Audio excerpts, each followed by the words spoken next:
மனசே relax please. சுவாமி சுகபோதானந்தா. உற்ற கவனியுங்கள் உங்கள் சிந்தனையை. சோர்வு, பயம், கோபம், அருவருப்பு இதெல்லாம் நமக்குள்ளே எங்கே உண்டாகிறது? நமது கையிலோ காலிலோ நுரையீரலிலோ மூச்சுக்குழாயிலோ உண்டாவதில்லை. நமது எண்ணங்களில் மட்டுமே நிகழ்கிறது. அப்படியென்றால் எண்ணம் என்பது என்ன?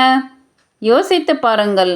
உதட்டையும் நாக்கையும் அசைக்காமல் நமக்குள்ளேயே வார்த்தைகளை ஓடவிடும் போதுதான் எண்ணங்கள் உருப்பெறுகின்றன. வார்த்தைகளும் வாக்கியங்களும் இல்லாமல் நம்மால் சிந்திக்க முடியாது. ஒலிகளாலும் வண்ணங்களாலும் சிந்திக்கும் இசைக்கலைஞர்கள், ஓவியர்கள், படைப்பாளிகள் போன்றவர்களை நினைத்து இந்த நேரத்தில் குழப்பிக்கொள்ள வேண்டாம். ஒருவர் வியாபாரம் செய்ய வேண்டும் என்று ஒரு கடை வைக்கிறார். நஷ்டம் ஏற்பட்டு விடுகிறது. உடனே அவர், நான் வியாபாரம் செய்வதற்கே லாய்க்கு இல்லாதவன், அந்த நெளிவு சுழுவிகள் எனக்கு போதாது என்று வருத்தப்பட ஆரம்பித்தால் தன்னை நொந்து கொள்வதற்காக மனதுக்குள் இவர் அமைத்த வாக்கியமே அவரை தாழ்வு மனப்பான்மை உடையவராக ஆக்கிவிடும். அதே நபர், வியாபாரத்தில் லாபமும் நஷ்டமும் சகஜம்தான், இதில் வருத்தப்பட்டு ஆகப்போவது ஒன்றுமில்லை என்று தமக்கு தாமே சொல்லிக்கொண்டால் அவர் தேர்ந்தெடுத்த அந்த சொற்களே அவரை உற்சாகம் இழக்காமல் பார்த்து கொள்ளும். 2ஆம் உலகப் போரின் போது நடந்த உண்மை நிகழ்ச்சி இது. தாங்கள் சிறைப்பிடித்த யூத கைதிகளை வைத்து ஜெர்மனியர்கள் பல கொடுமையான பரிசோதனைகள் நடத்தியது நமக்கு தெரியும். அதில் ஒரு பரிசோதனை, உங்களை புதுமையான முறையில் சாகடிக்கப் போகிறோம், உடம்பிலிருந்து எல்லா இரத்தத்தையும் வெளியேற்றினால் நீங்கள் எப்படி துடிதுடித்து சாவீர்கள் என்று பார்க்கப் போகிறோம் என்று சொல்லிவிட்டு சாம்பிளுக்கு 2 கைதிகளை படுக்கையில் படுக்க வைத்து இரத்தத்தை வெளியேற்ற ஆரம்பித்தார்கள் ஜெர்மானிய படைவீரர்கள்.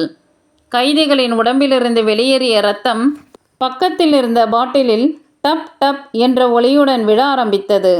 சில நிமிடங்களுக்கு பிறகு அந்த 2 கைதிகளின் கண்களையும் படைவீரர்கள் கருப்பு துணியால் கட்டிவிட்டனர்.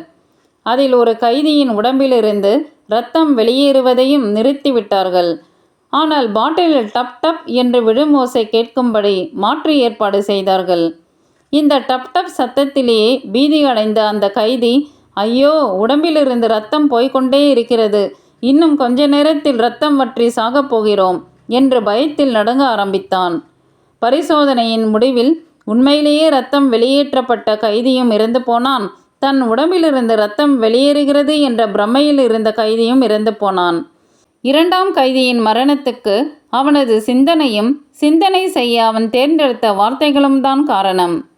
இதன் மூலம் நாம் உணர்ந்து கொள்ள வேண்டிய விஷயம் எளிமையானது.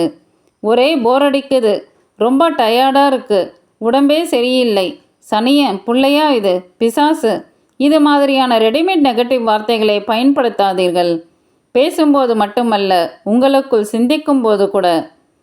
நான் பல்வேறு வார்த்தைகளில் சொன்னதையே லாங்குவேஜிங் என்ற ஒரே வார்த்தைக்குள் அடங்கிவிட முடியும். நல்லதோ கெட்டதோ உங்கள் சிந்தனைகளை நீங்கள் எடுத்த எடுப்பிலேயே கட்டுப்படுத்த தேவையில்லை. நினைப்பை அதன் போக்கில் ஓடவிடுங்கள். எப்படிப்பட்ட வார்த்தைகளை மனதில் ஓட்டி சிந்திக்கிறீர்கள் என்று கூர்ந்து கவனியுங்கள். அதாவது உங்கள் சிந்தனையை நீங்கள் உற்று கவனியுங்கள்.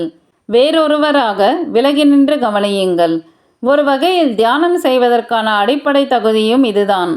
இதை திரும்ப திரும்ப பயிற்சி செய்தால் ரெடிமேடான சோர்வு தரும், உங்களை நீங்களே தளர்த்தி கொள்ளும் எரிச்சலூட்டும் நெகட்டிவ் வார்த்தைகளிலிருந்து விடுபட்டால் சுதந்திரமான உற்சாக சிந்தனை உங்களுக்கு சரளமாக உருவாகும். நம்மை நாம் கட்டுப்படுத்தி கொள்ள முயற்சிக்கலாம். ஆனால் மற்றவர்கள் நம்மை பார்த்து கோபப்படும் வார்த்தைகளை பேசினால் என்ன செய்வது? சொல்கிறேன்.